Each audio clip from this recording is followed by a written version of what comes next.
What's up, everybody? Welcome into the F6 Football Podcast. Cam Copeland here, joining you as always with Alex Roglin.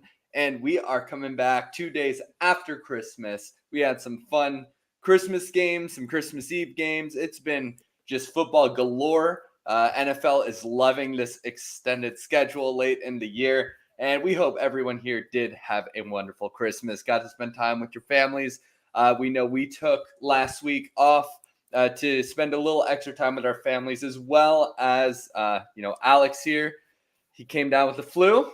So did his entire family. It was a little rough, but we are on the other side, onwards and upwards, and we're just ready to get back on track with you guys for a wonderful 2024. How are you doing, Alex? Yeah, doing well, Cam. Glad to be back to the podcast. So yes, as Cam said, unfortunately, my wife Emily and I and all of our kids all got the flu. So we had to pretty much just lay low for a couple days. And our little guy, he's 18 months old, and so he actually was fine. He didn't get sick. So he used that opportunity to go around the house and destroy everything while the rest of us were unable to get off the couch. But hey, it was a good time to be sick because it's never a good time to be sick, but at least there was a lot of football games on. So that helped. I think that helped get me through, Cam.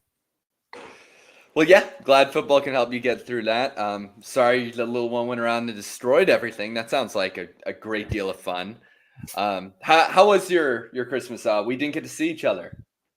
We didn't, Yes, but it was great. Yeah, it was great. It was a lot of fun. Like I said, I mean, Emily and I didn't feel the best, but the kids, we made sure to put forth the effort we needed to make sure the kids had a great time. So we had a great time. We enjoyed going to Christmas Eve church service and enjoyed good family time, reflecting on the year and talking about and being excited for I think what's coming up in 2024. How about you, Cam? You have a nice Christmas? Well, that's good. Yeah, it was great. Again, I went. I didn't go down to see.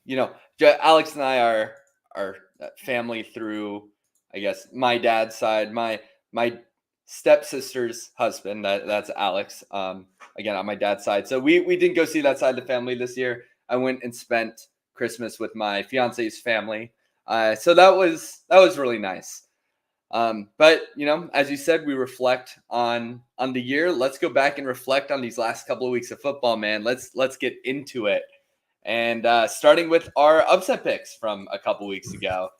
Once again, just like last show, I forgot what my upset pick was because so much has happened in the last 14 days. But Alex so generously reminded me about 10 seconds before we started that I took the Dallas Cowboys to beat the Buffalo Bills. And that did not happen. The Bills won 31-10. And yeah, sometimes you win, sometimes you lose, and it wasn't even that close. So how'd yours go? Yeah, and that was surprising, I will say. I thought that was going to be a close game, but man, the Bills are rolling. They really are. They're rolling. They didn't look great on the day before Christmas. They actually, I guess they played not Christmas Eve, but they played the day before that, didn't they? They played the Chargers this last week and had to sweat one out. That was close late. So that was surprising. But other than that, the weeks before that, the Bills had looked really good. I mean, the Cowboys. So that was a surprising game.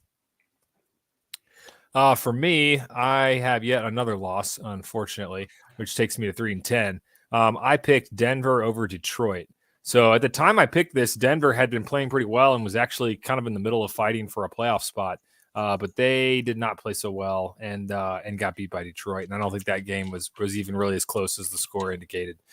So not a great pick there. And honestly, and with the news coming out today, so flash forward to today, the news came out that, of course, Russell Wilson's going to be benched to try to, which really is just a signal that they're moving on from him. And even more news came out saying that he's expecting to get cut in March, which I guess is not really a shocker. The only thing that's surprising to me about it is that they are still in the mix. If they won their last two games, they would have an outside chance of making the playoffs. So it is a little bit weird that they're still in the mix for the playoffs and they're deciding to bench him. But obviously that means that Sean Payton had probably already made his mind up before this year even started that he was moving off of Russ at the end of the year.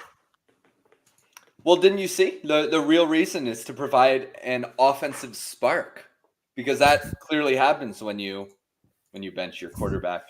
Yeah, it does seem weird that they're benching him now. That was very surprising news.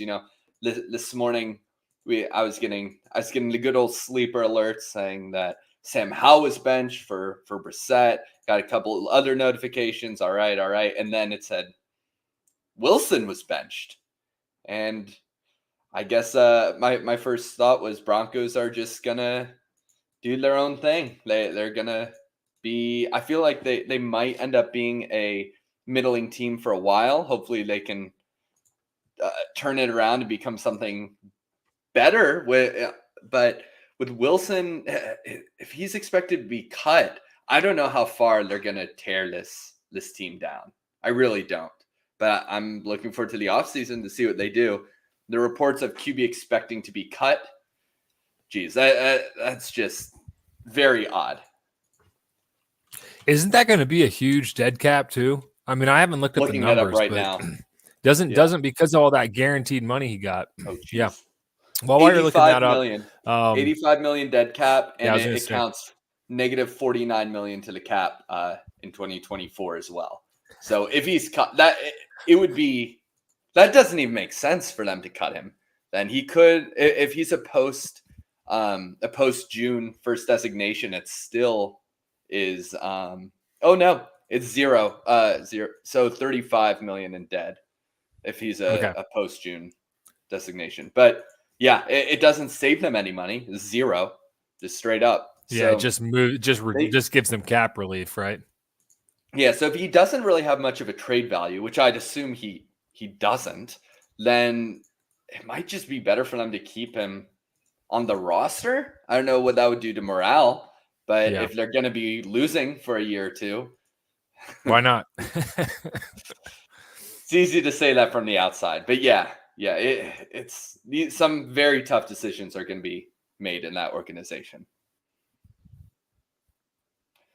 All right, man. Let's move on to let's chat about the Christmas games. Yeah. Yep. All right. Well, we didn't have an upset pick, but there were some very interesting games that happened this last week. We already brought up the Bills and Chargers, and I do want to bring up the Commanders Jets game real quick. I don't want to ramble on about it for 10 minutes, but I do want to say Sam Howell did not look good, right? He hasn't looked very good for the last few weeks. And then Jacoby Brissett came in and he did look good, right? He was able to march it down. He's had multiple touchdown drives. He was able to sort of rejuvenate this team. After the game, he only had good things to say about Sam Howell. It seems like he's a good dude. He's a very good leader as well. So it's not surprising that the team kind of performed better around him. Like the dude, I don't think he'll be back to the Commanders next year. But, they almost took the win against the Jets with the comeback. I'm very glad that they didn't. But earlier in the season on this podcast, I said that Sam Howell was the guy, at least for the foreseeable future, because even if he's not the guy, it's very difficult to evaluate his competency with such a poor surrounding cast, right? With a bad offensive line, he has theoretically good wide receivers, but there had been a lot of poor separation metrics on their end as well. It's going to be tough because most of the fans seem to want a new quarterback at this time. I am, and I'm very much on the fence. It's very easy to say, all right, our quarterback is not very good. We need a new one. But what we've been saying week in and week out is that if you put another quarterback behind in this situation, it's just not going to be good. There's not going to be a resolution. We're not magically going to get better, right? The Commanders are still going to have their struggles. And then what's the fan base going to say? Oh, drafted a bust. So it's hard, right? Roster constructing is very difficult. It's a hard job to do. and few teams really do it well from an outside perspective. So if Washington uses their top draft picks and all their money rebuilding or retooling the offense and ends up not drafting a quarterback, I won't be mad.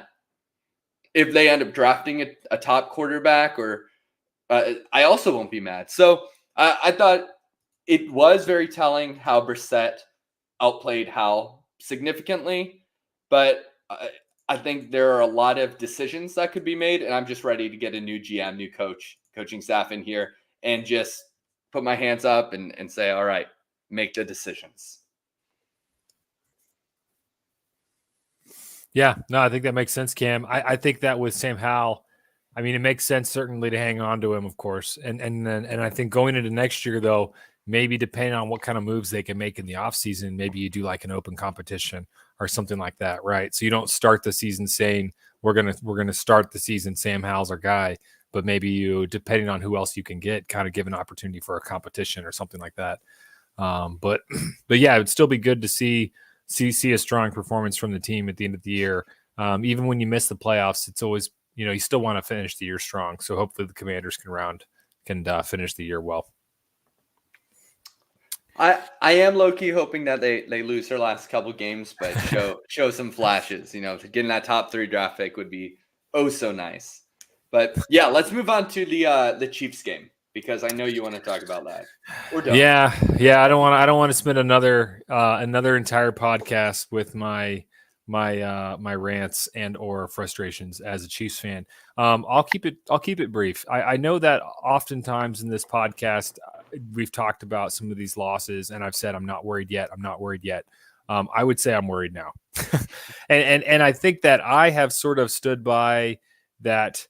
Andy Reid and Patrick Mahomes are going to figure it out. And there's been some little, even in their losses earlier in the year, I mean, they haven't been really blown out by anybody other than that bad game in Denver where I think they had like 5 turnovers and they lost that by a couple scores. But I mean, that Eagles game they lost, they were in that and really should have won it. Same with the Bills game, which we talked about both of those. And even the Lions game early in the year. So, I mean, a couple of those close losses go the other way, and we're probably talking about them as being one of the best records and best teams over on the NFL. But at the same time, you watch the eye test and the offense just looks broken. It looks broken, and it's a very strange thing to watch, because I go back to even I remember watching the early years of Andy Reid in Kansas City back with Alex Smith and Jamal Charles and various other weapons, a young Travis Kelce.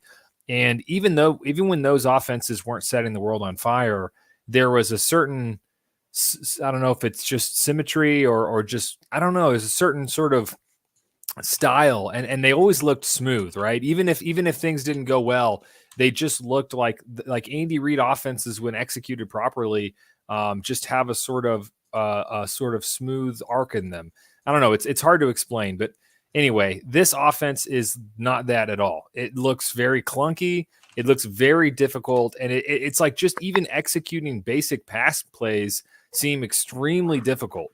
Not necessarily with the throw, but just the timing is off. And I mean, and it's almost like every single drive, there is some mental error where someone has committed a penalty, a dumb penalty. The receivers either look like they're constantly running the wrong routes or doing something wrong, because Mahomes is just losing it. On the sidelines, he was once again screaming, this time at his receivers instead of the refs.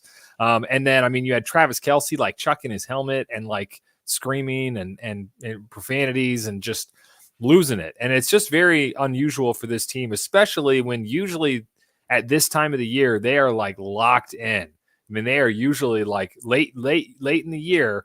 Ever since they've been under Mahomes and Reid, they have been locked in and almost unbeatable late in the year as they kind of ramp up to the playoffs. And instead, this looks like a probably one and done type of team in the playoffs. So all that to say, definitely, and they really got to turn things around the next couple of weeks, but I don't know if there's enough time for that. It just sort of is what it is. So when the playoffs come around, I'm not saying that it's impossible for them to make a run, but they're going to have to win really ugly. They're going to have to try to keep it to 14, 17 points, something like that, and just try to win in a low scoring rock fight like football in the 50s. But that's just, the team is what they are now. They are what they are. Yeah, and it's very clearly it's very clear what the strong pieces on that team are, right? It's the interior offensive line, it's Patrick Mahomes and Travis Kelce. And then there's Rashee Rice, who's their second leading receiver leading wide receiver, right? Second behind only Kelce by a lot, right? Rashee Rice has 811 yards on the season.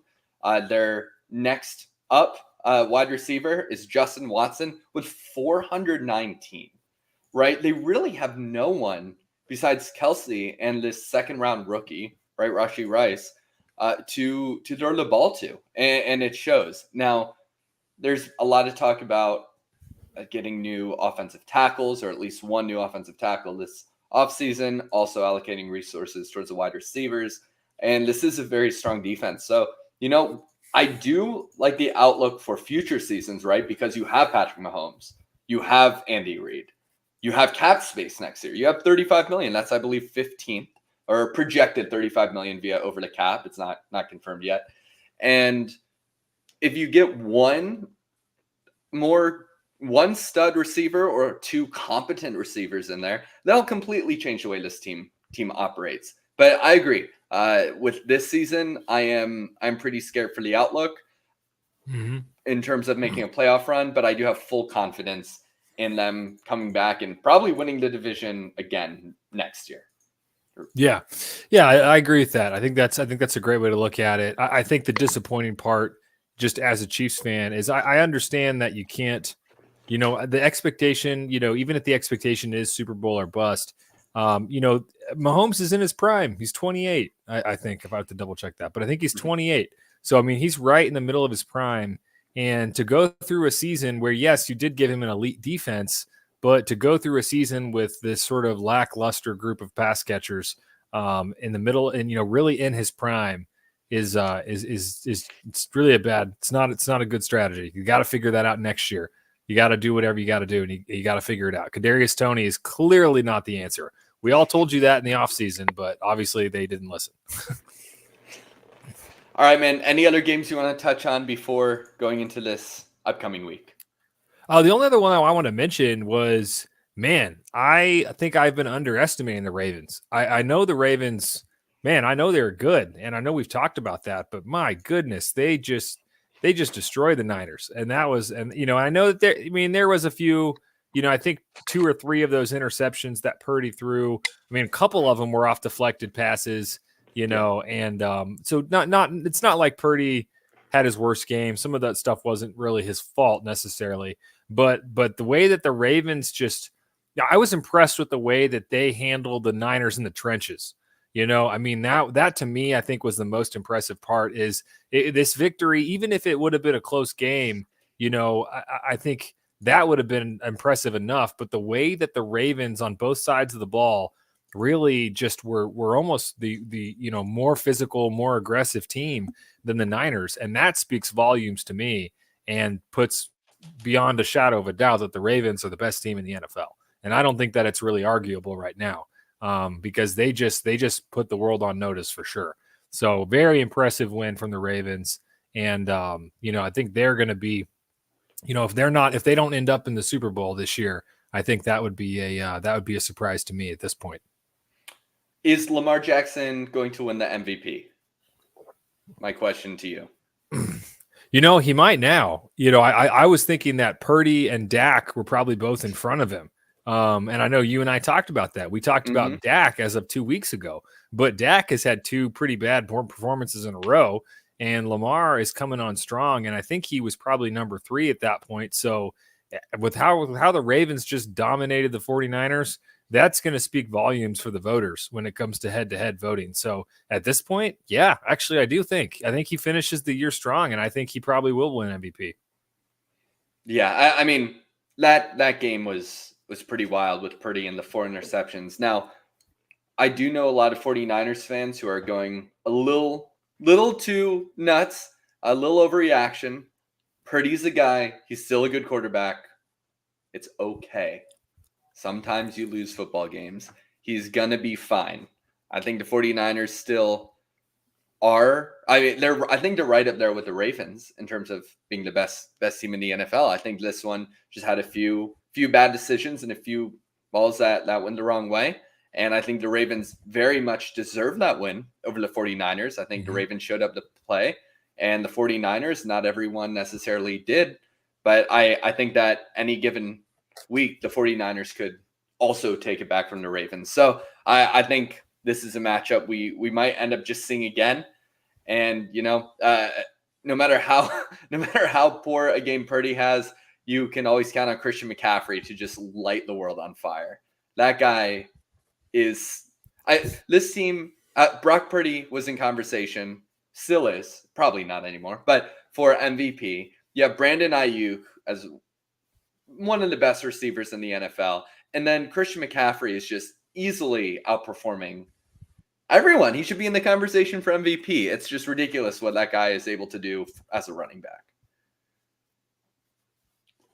But anyway, that was probably the most watched game of this last week. Probably the most exciting as well. And just one more takeaway from that Chiefs-Raiders game. Max Crosby, pretty good at football. Not sure if y'all were aware of that, but yes. he is still good at football. Crazy. Yes, he's very good at football. All right, man, let's get into week 17. There are only 2 weeks left of the regular season. I really hope I'll be able to sit down and enjoy each and every one of these games. But Alex, why don't we take it away with our upset picks? As poor as they've been going lately, we are going onwards and upwards. Tell me who you got first. Yeah, I agree. It's it's a decent week 17, and once again the NFL, they just they know what they're doing there at the Shield, because even in week 18 there's a couple division races that are going to come down to those, to definitely the week 17 games have a big impact, but there's a few divisions that might even be settled in head-to-head matchups in week 18, which is pretty impressive how the NFL finds a way to do that. But looking at yeah, exactly. It's scripted. So I'm going to take a game that, I don't know if I really believe in this team, but I don't know. I don't believe in the other team either. And so I don't really know what to do with it, but I'm also kind of surprised by the line. And that's why I can't believe I'm saying this, but I am taking the Lions over the Cowboys. So that is a Saturday night game on ABC. And right now, the line on Fox Bet is at Dallas by 6, which that's a little bit surprising to me, honestly, especially with how Dallas has looked the last few weeks. Now, I know it's probably having to do with the fact that the Lions' defense is not very good, especially their secondary. So the over-under looks like it's at 53.5. So, they're thinking that's definitely going to be a higher scoring game.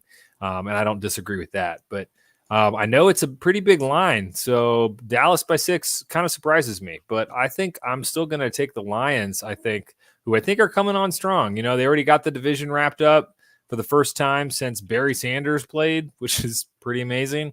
And I think they're going to keep it rolling as they try to solidify themselves as a true contender in the NFC. So I got Lions over Cowboys. What do you think about that? It's bold. I think it's very bold. I do think these two teams are pretty on par with each other at the moment. It is in Dallas. So, the Lions taking a road victory would be a little, I'd be surprised. I think Dallas is going to come back and win this game. But I think this is also one of the games I'm looking most forward to in this upcoming week. As you said, there's some great games though. So do you agree with that line, Cam? I mean, I know that Dallas has been almost unbeatable at home. I mean, they've been so good at home. But I just think that, especially when the Lions are 11-4. It's not like they're some scrub team. I don't know. What do you think? I still think that line seems too big to me. Well, you take off 3 points for it being at home, right? And then even these teams would only be 3. It would be a 3-point spread.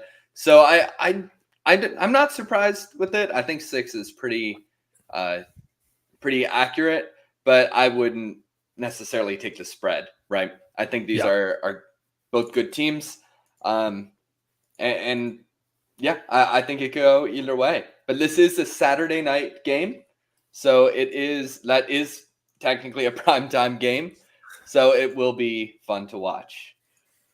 Now, I was really hoping you would take one of the two I was between. You did not, so I have to make a decision. And that decision is going to be riding with the Las Vegas Raiders over the Indianapolis Colts. I'd say I'd give the coaching edge to the Colts, but the Raiders have somehow just remarkably come back, and they're reinvigorated, and all the videos coming out of the locker room for the last 4 to 6 weeks have just been them playing around and singing and playing Nerf basketball and having a good time. And I think that really carries over onto the field, right? I think that they're having a better time in practice. Davante Adams talked about that, I believe, a few weeks ago. And I just think that right now they're a better team than the Colts. Now they are on the road. They will be in Indianapolis, but what do you think of that pick, taking the Raiders after their win over the Chiefs? Yeah, I like that. I mean, I think that the Raiders, surprisingly, I mean, honestly, they have looked so much better under Antonio Pierce. And, and I think Antonio Pierce, he's impressed me so far, honestly. I agree. He seems like he has a good feel for the players. I think they he knows the guys that maybe run a little bit hot. I know there's a few guys that he had to take out of the game because they were trying to fight with Chief players, during that game on Sunday or Monday. But anyway, so I think it's been impressive. I think especially, you wouldn't think that going from a guy that's supposed to be as highly touted as Josh McDaniels, you'd think that you would see a coaching drop off, but instead he's been a vast improvement. And so, I like that pick. I think that I still think the Colts are kind of overachievers. I think that once they lost their starting quarterback, I think that a lot of Colts fans, if they were being honest, probably thought that the season was a waste. And so the fact that they have even been in the mix to make the playoffs and to be here late in the year and have a playoff push, I think most Colts fans would probably be pretty satisfied with the way the team has played this year. But that doesn't mean they're going to be able to power through this last few weeks. So I definitely could see the Raiders taking this game and trying to do their best to continue to put a little pressure on the Chiefs to close the year out. Now, do you think Antonio Pierce keeps his position as head coach into next year? That's a great question. I don't know. I mean, we've seen before where the team has rallied around a guy and then it still seems rare that the interim guy actually gets the job. I mean, I can think of some recent examples. The Raiders, right? Well, they didn't exactly rally around him, but like Steve Wilkes last year, right? When he took over the Panthers played really hard. They won a bunch of games late in the season. And I think a lot of folks really liked him and said he should get the job, and he did not. He's the DC in San Francisco now. And then you look at even the Raiders a few years ago with what's his name, Versace. He took over and almost got the Raiders, into the playoffs a couple years ago before they hired Josh McDaniels, and then he didn't get the job either. And I think he's the special teams coordinator in Green Bay now. So I mean, those are some recent examples of teams that I think rallied under interim coaches and ended up not getting it. So I think if history continues to repeat itself, I would say he won't get the job. But who knows? Maybe it'll at least get him a look for another team. Yeah, I just think he's done such a good job. So we'll see what happens this offseason. I know a lot of teams like to go out and find their guy, right? The interim coach isn't necessarily, they're thrust into the role mid-season, hence interim, right? So going out and finding your guy is probably the better solution the majority of the time in the majority of scenarios, but you never know. This might be one of those rarities. You doing all right over there, Alex? I see you shaking going your on head mute a lot. Going on mute when I cough, so right. Just sparing everybody from that. All right, man. Well, we're going to keep this episode a little bit shorter. Get going here pretty soon, but let's touch on a couple of these other games before we leave. The game I'm looking forward to the most after the Lions Cowboys games have to be the Dolphins Ravens. Yeah, I think for sure. the Ravens might, they're probably in that top tier right above the Dolphins. But I still think that, if Tyreek Hill and Jalen Waddle are getting in space, anything can happen. Yeah, absolutely. I do think that this game, though, I really think it matters. Like, if I were to say who has the pressure, I think the pressure is really on the Dolphins.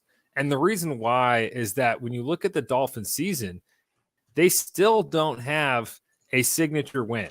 I mean, here's the teams they beat. All right. They beat the Chargers, the Patriots, the Broncos, the Giants, the Panthers, the Patriots again.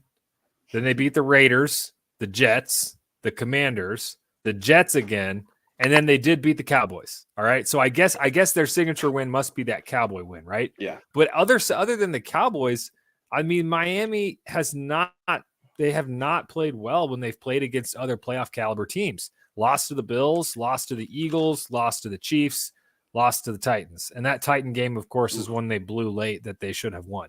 So, I mean, I think the Dolphins, I think they're a good squad for sure. Definitely playoff caliber. But I just haven't seen them hang with any of the other elite teams in the AFC, or really even other than the Cowboys, which we have other concerns with them, in the league.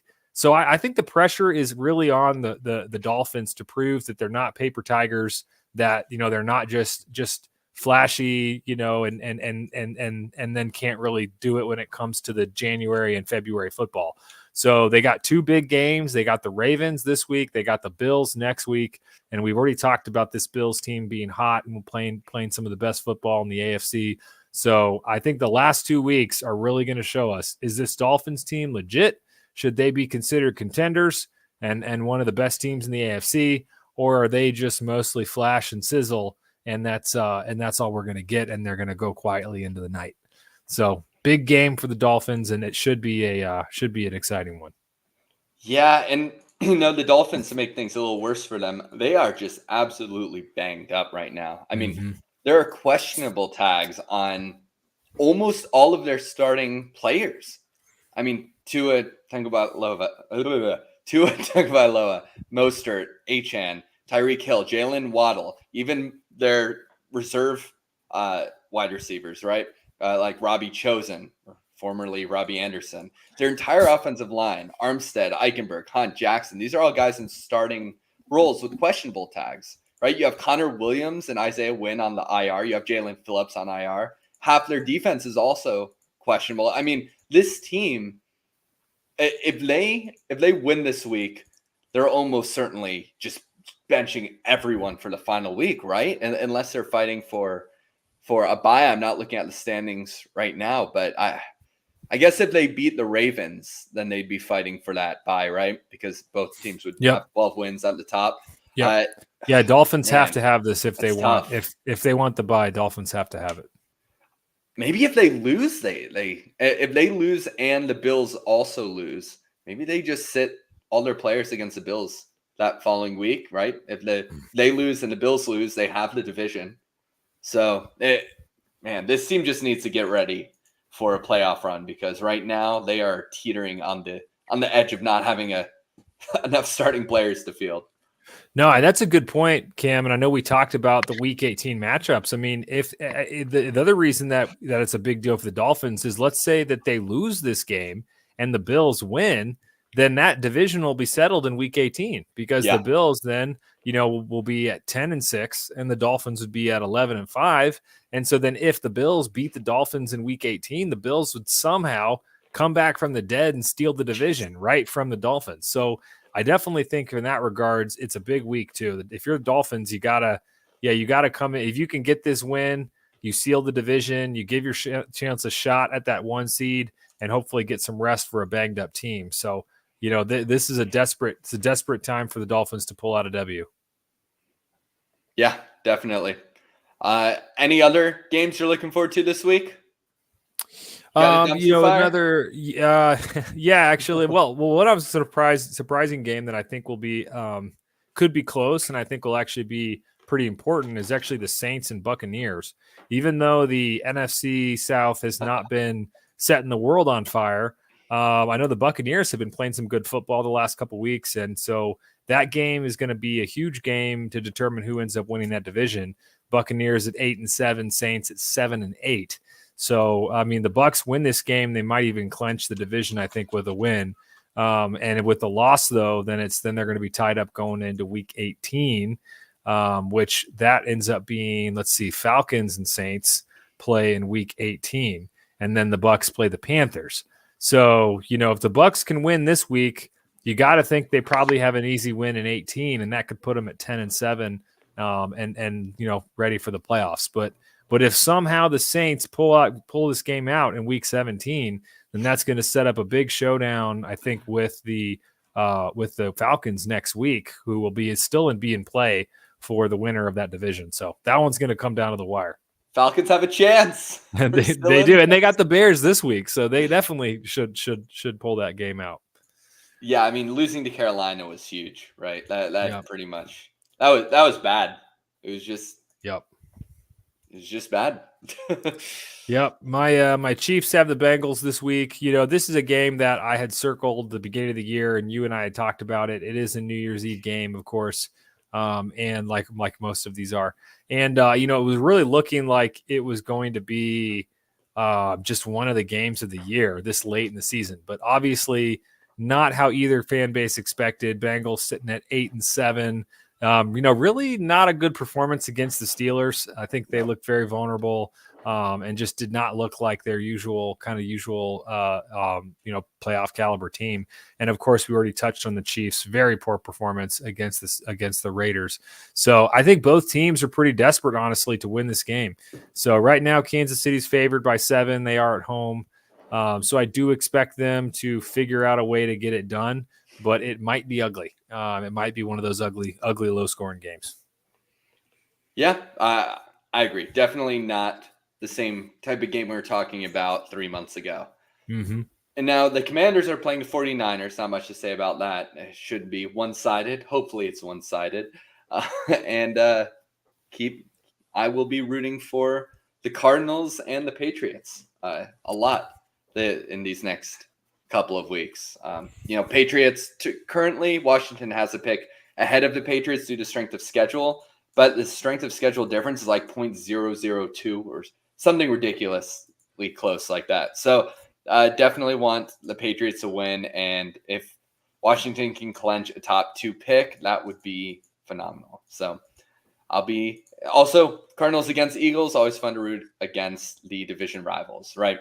So absolutely, I'll be watching these games. It's on New Year's Eve, right? So I will be elsewhere, but I will have the TV on, probably Red Zone, regardless.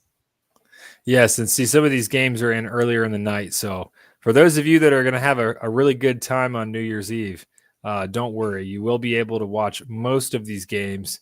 The only one that maybe you won't remember is the Packers-Vikings game is the night game, but Packers-Vikings, you could miss that. Is that your dumpster fire game?